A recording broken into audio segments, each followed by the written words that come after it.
Hey, this is Flash Body Mechanics 3. So open up your Body Mechanics 3 Flash file. Alright, so in this session we're going to do a run cycle. We're going to cover the basic poses and timing of a two-legged or bipedal run cycle. And I'll show you an example of what we're shooting for in this class. Okay, so we're going for something like this.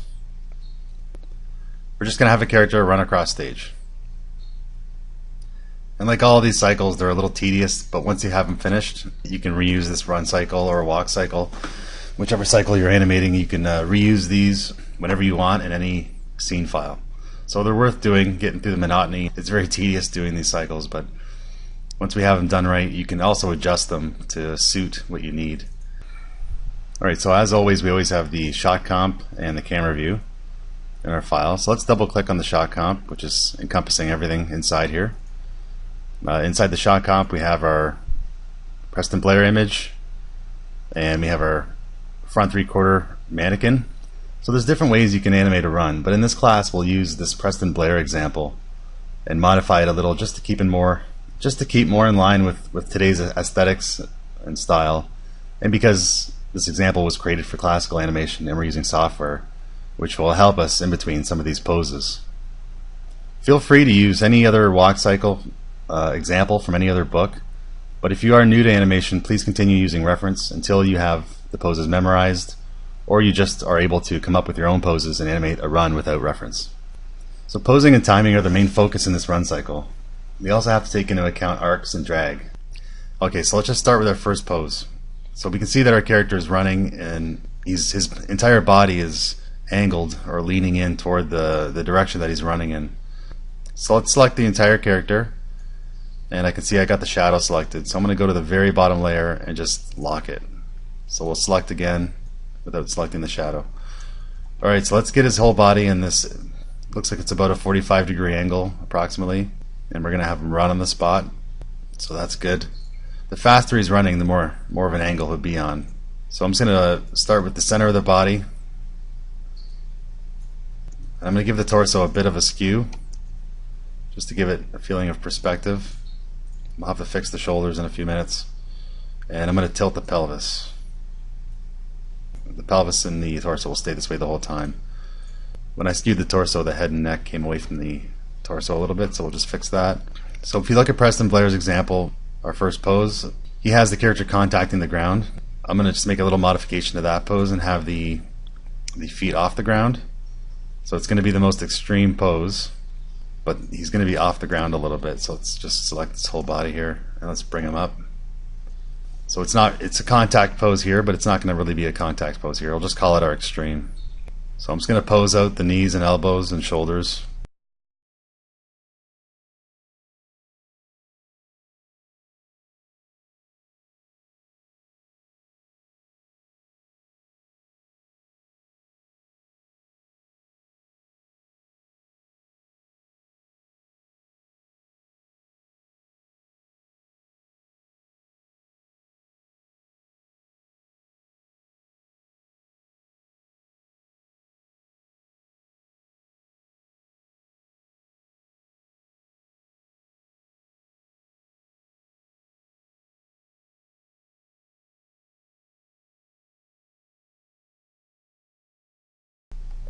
So on this one we're going to need the back of a fist. I don't have one, so let's double click on this hand symbol to get inside, and we'll just create one really quick. We're not going to make it beautiful, but just for this example we're going to make something that works. The very last hand that we have to choose from is on frame 9. So let's go to frame 10 and right click, insert a blank keyframe, and then go back to frame 9 where the fist exists, and right click on it, and let's go copy frames and go to your blank keyframe that we just created and paste frames. So now we have the fist on frame 10 as well. So I'm just going to zoom in because we're going to make an adjustment here. We need to get the back of the fist. So we just want to really remove all these fingers, and we're going to leave the knuckles in. So let's just, before we start working on this new hand, let's just get rid of all the color. So just select all the fill and delete. You can press delete on your keyboard. And I'm just going to select all the inside lines. Just get as many as you can here. Just press delete, delete, delete. Good thing to do is to turn on your onion skinning, and then just grab the there's a range at the top that we can increase or decrease to see the drawings before or after. So just make it so that we can see the fist on frame 9 and the one we're working on now. Alright, so turn your snap to objects on, and we're just going to snap these lines together and then just give them a bit of a curve. And this is just so we can see where the knuckles are supposed to go. So we're just going to get the top knuckles here and then the thumb knuckle.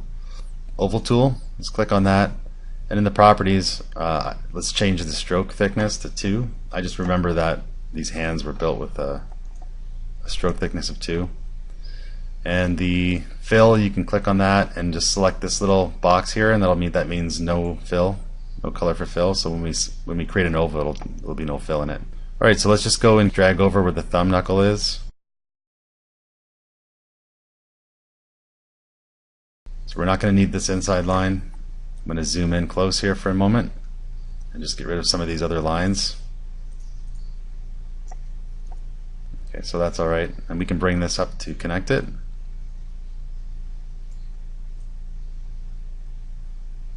And I'm just going to curve that out a little. Alright, so now we're going to need to color this. Of course, I would refine this a little bit more. It's not perfect, but this will work for now for our purposes here. So now we need to grab the color from the previous drawing. Let's get the knuckles first. So you can hit I on your keyboard, and that'll select the eyedropper tool, or you can click it in the toolbar here. So just go and get a sample of the dark blue color that we need for the knuckles, and we'll just fill that in. And go back to the other one. Press I, get a sample of the blue. Go back to our other one and fill that in. So that's on frame 10. So if we double click out here in space, or just go to 3/4 comp, and we can switch this hand now to frame 10 over here in the properties. And we need the thumb to be on the top, so we're going to select it again. We can just flip it around. Alright, so we have our first pose set. So I'm just going to drag a region so we can see what we're doing here. Alright, so let's set our next pose. So we're just going to space our drawings 3 frames apart for now, and we can adjust them later. Or actually, let's do them 2 frames apart. 1, 2 down the timeline. And let's select the entire row of frames, and we'll press F6. Alright, so we're going to set our next pose. Now this one's going to be, he's going to go into a squash pose similar to this, and he's going to have his leg, it's a squash pose, but it's also, we can call it swing, because his leg's going to start swinging forward. So it's a squash swing pose, let's say. Let's grab the entire upper body, excluding the lower legs and feet. Turn on our onion skinning, and let's just start to shift them down a little bit. So we'll leave it about there for now. This is going to be the contact leg. Now let's bring this down to the ground, and we'll position it. Now for this pose, we really want the heel to be underneath the pelvis so that he's balanced. We always want to remember balance, weight and balance in our animation. Alright, so he's really going to squash here. So if we scrub back and forth, we have this now. You're always going to see me doing this. I'm going to scrub back and forth as I'm setting poses. It's just it's nice to check to see what you're doing as you're doing it. Okay, so this leg's going to start to come forward now. I can bring the whole upper leg forward as his pelvis starts to swing. Obviously, we can't swing his pelvis back and forth. We can swing it in X and Y, but we can't rotate it unless we come up with a new drawing, which we're not going to do. But we can just give the impression that it's swinging by moving the legs.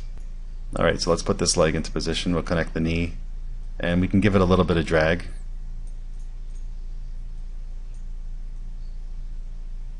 So we're just going to drag the foot back. You can see the previous drawing. In this pose, you should start to swing it forward a little more.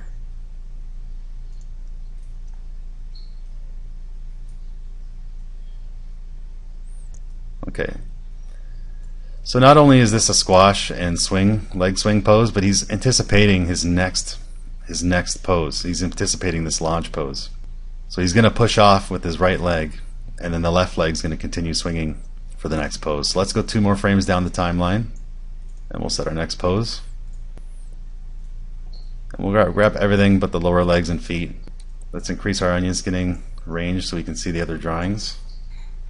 And we'll just bring them up a little bit. Not quite to the height of the first pose. So somewhere in between the first and somewhere in between the second and first pose. And his feet are going to slide back. because he's running on the spot here in this example. So we'll bring it back about that much. So remember, from our walk cycle, we want to keep the feet an equal distance apart so that when we animate him running across the stage, that his feet don't appear to slide. So he's going to be launching off the ground here. So we can change this foot so that he's on his tippy toes a little bit. So we'll change it to 16, foot number 16. Just put that back.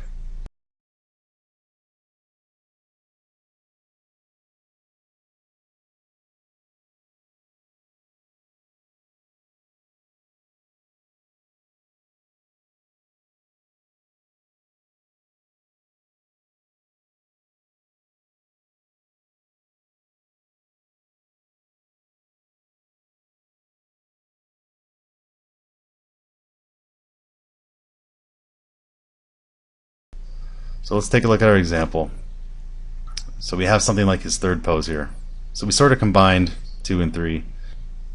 Alright, so that's the lower body. We got the lower body done for our third pose. Now let's pose the arms. I'm just going to scrub through to check our animation. We got 1, 2.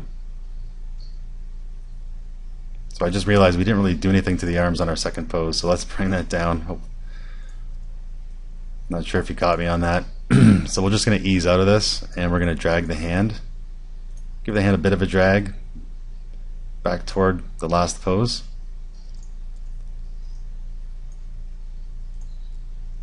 Okay, so we got a situation here where the arm is behind the body. So if you can get close and select it, great. If not, you'll have to click this little area here to show all layers as outlines, and then you can select it that way if you need to. I was able to get the shoulder just a little bit there.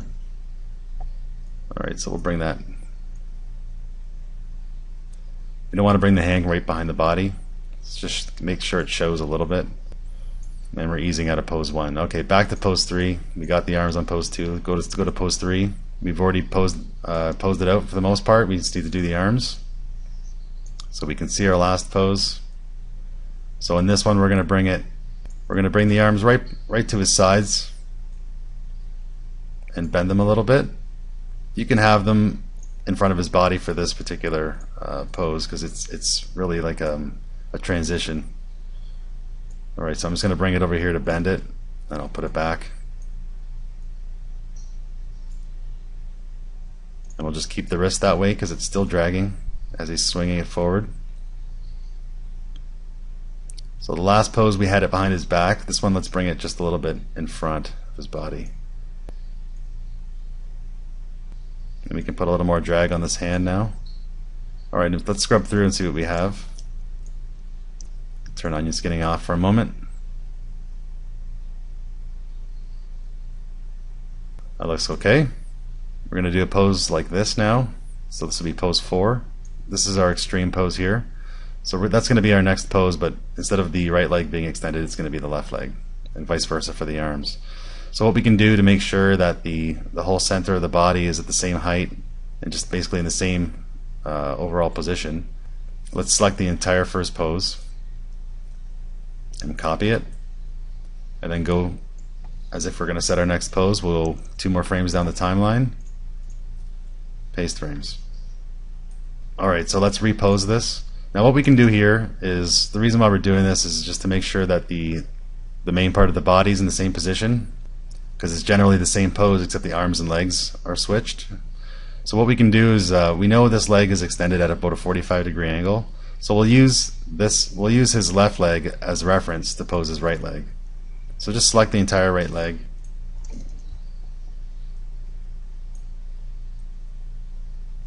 So we'll just get the upper leg at the same angle, deselect it, and get the lower leg at the same angle. And we drag the foot out a little. Alright, so now we know that this leg goes on a 45-degree angles, extended forward. So let's just go ahead and do that, and we can bring the whole leg forward a little bit.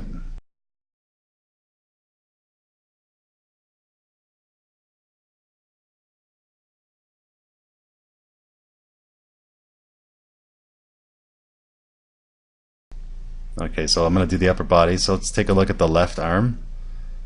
I'm on frame 1. I'm just going to scrub it. Left arm's moving back, moving back. Okay, so this pose has to be at the furthest point behind his body. So this is the biggest extreme here. And we can drag that hand back. And then we're going to grab, if you can manage to get that shoulder to go in close. Get this entire hand or entire arm. And we'll pose that forward. And let's bend the wrist up. Okay, so you can see the shoulders here. Let's move it back. Maybe we can do the same thing with this arm. Okay, so that looks good. We really want to also too, when you're posing your characters, think about C curves and S curves. The way I've posed the arms, it's in a bit of an S shape. So that's part of the appeal of animation, is having those nice S curves in your poses. Alright, so let's take a look at what we've done so far. Just going to scrub over. There's the extreme, the squash, the push off, and back to the extreme again. Alright, so we've done half the walk cycle, or a run cycle. So now we're going to go back to a squash pose. So we're going to grab pose 2 and just copy that over. Go to our last pose that we set, 2 frames down the timeline, and get rid of that extra row of keys.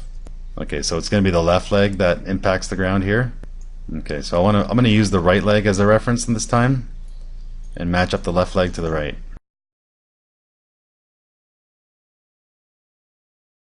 Because the right leg's closer to us, we want it to be a little bit lower on the stage.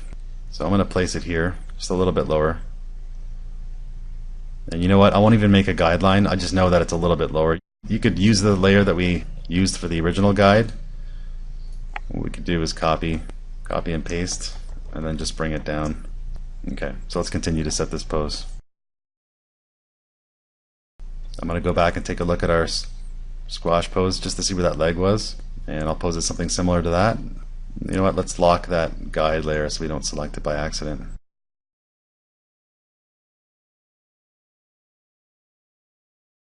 Okay, so just looking at the legs, let's look at what we've done. There's our squash. There's our next squash. So I'm going to call it the right leg squash because the right leg's impacting the ground. And then our left leg squash. Okay, so let's take a look at the arms now. Going to check out the left arm, the one that's closest to us. Going back and then into the squash pose. So from the extreme, it's just going to come forward a little bit. So let's turn our onion skinning back on so we can see what we're doing. Increase the range to the last pose. And we just wanted to try and get it to slow out of the last pose a little bit, so we'll bring it in closer to it. It'll be somewhat close to what the last pose was. And at this point we want to start dragging that wrist. We're dragging the hand, so we bend the wrist. So we're not gonna match the pose, we're just gonna have it start to come back.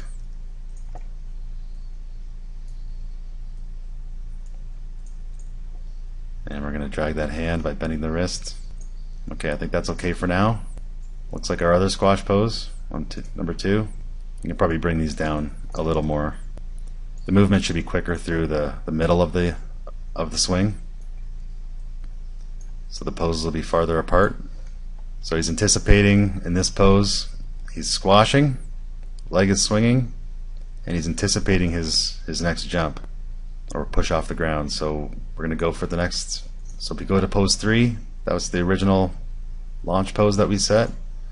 And I'm just going to grab everything from top to bottom here and go copy frames. Go 2 more frames down the timeline and we'll paste. Don't worry about keying that guide layer we made. We're going to delete it later anyways. Alright, so select that entire new row that Flash created for us that we don't want and clear keyframe. Okay, so this is going to be our next launch pose. So we're going to switch the legs out. Let's use the left leg as a reference for the right leg this time.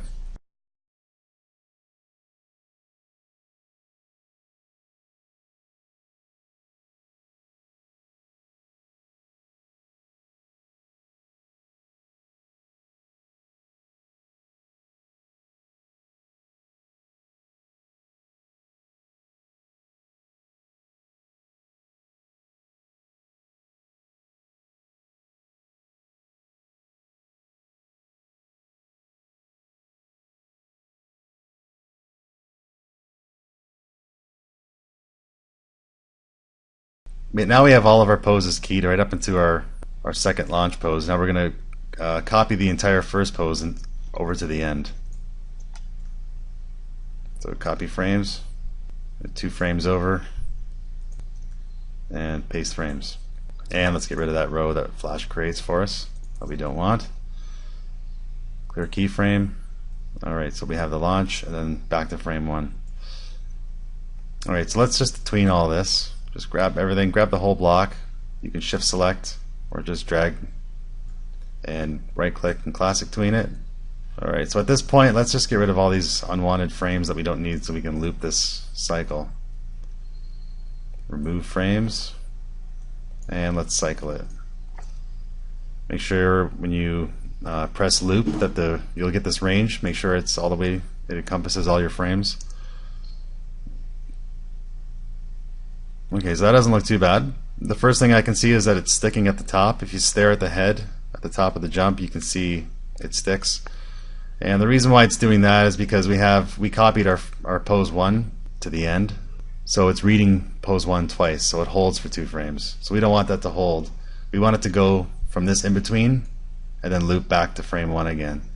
So what we can do is just set a key, make sure these are tweened, and then set a key on this whole row of frames between your second last and last pose.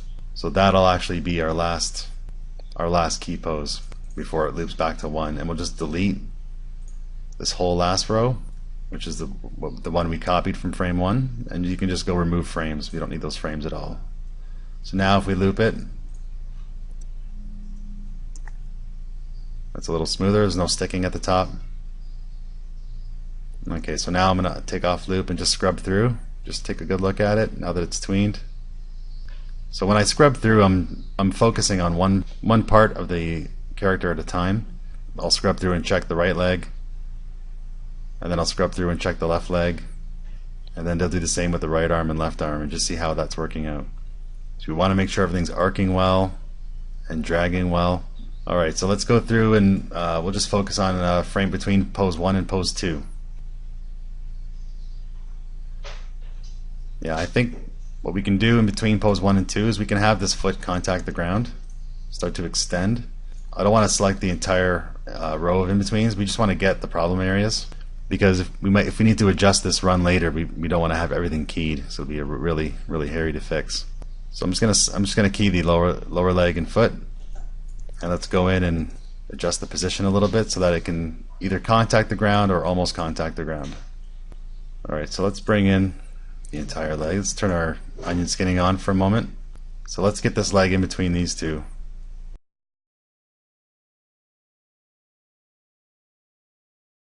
We'll just bring it back a little bit more. Okay, and then it's going to slap down flat. Okay, and I can see we have some joint breakage here. So let's just select those two in between frames and key them, and we'll just fix the knee. Everything else looks okay. So we've done between frame 1 and 2. Now let's do between frame 3 and 4. There's only one in between, and I can see that most of our problems are going to be with the lower arms and lower legs. Or select those frames and key them and put them back into place.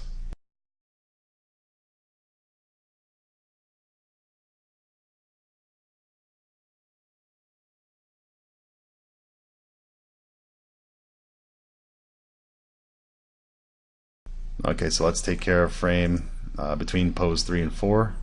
We got all kinds of stuff happening here. We're just going to connect the joints back together. And also too, after you've done that, you can scrub, make sure that there's drag happening on the hand.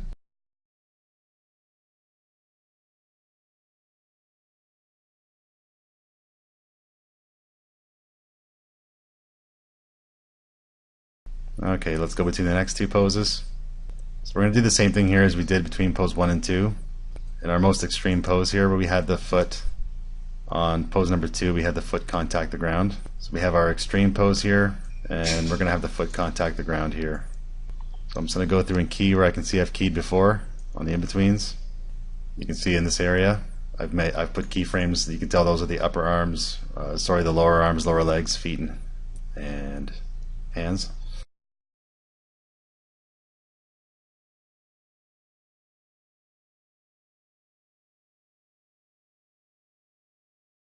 Okay, so there doesn't seem to be any more problems here. This is our squash pose. Now in between these two, our squash and our launch, yeah, we have a bunch of issues there. So I'm just going to go through and take a look at where I've set keys on the other in-betweens. I'm just going to go all the way down this line and set a key on these in-betweens because it's going to be the same. Chances are it's the same areas, those lower extremities. And then we'll go and just move everything back into place.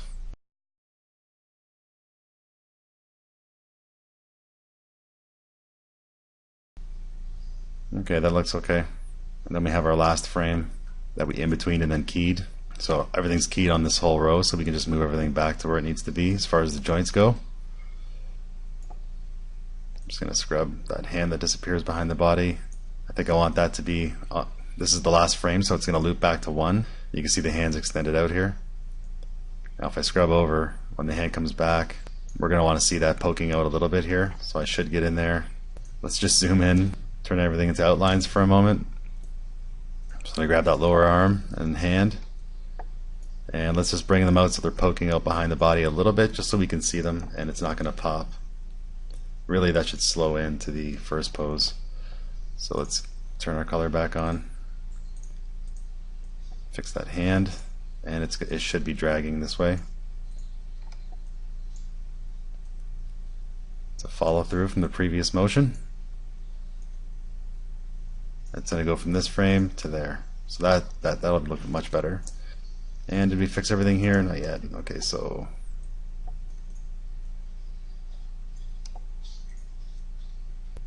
I believe this foot is supposed to be straight at this point.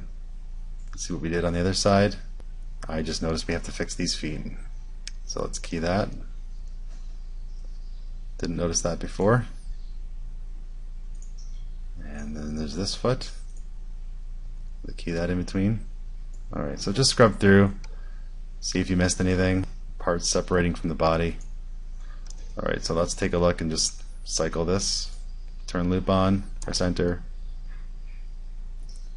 Okay, so what we can do now is let's delete this layer for the guides that we had. Let's just check it one more time before we get rid of that. Alright, I'm going to stare at the right leg, the right foot, make sure it's following its guides.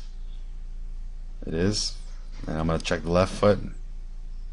When it contacts here, it's following its guideline. Good. Okay, so we're okay. We can safe to delete this layer.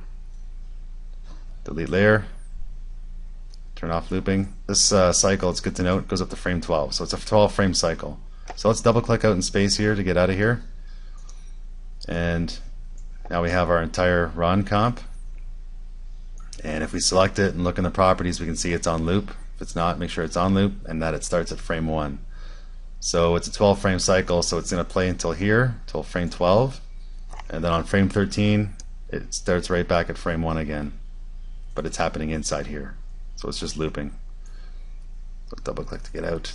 So if we enter that, it's just going to keep on running. We already have a keyframe for the mannequin comp on frame 1. Let's go to the end, right at frame 50. Set a key. So frame 1, I'm just going to use my shift arrow key to the right.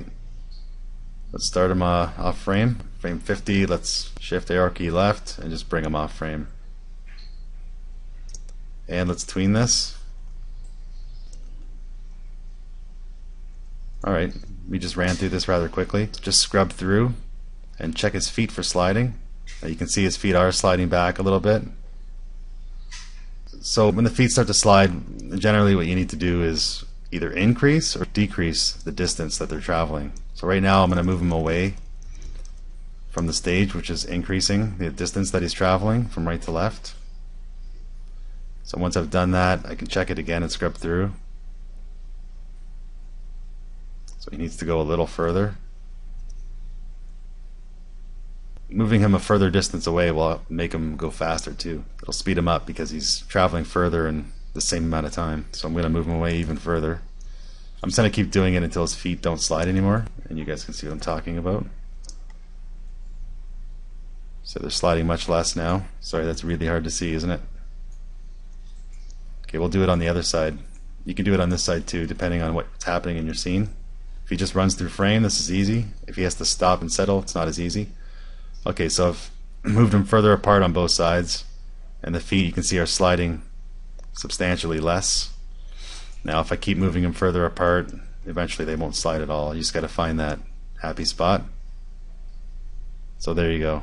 His feet aren't sliding, but he travels through frame really fast, which is okay. Alright, so that's pretty much it for our run cycle. Let's save this file. Just go save as and give it a name.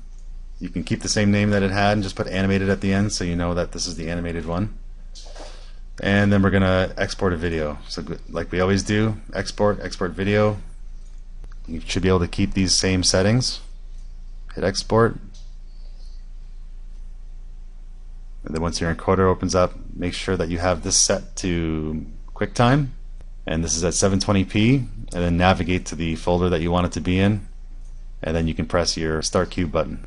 And that'll create the QuickTime movie for you and send it off to me.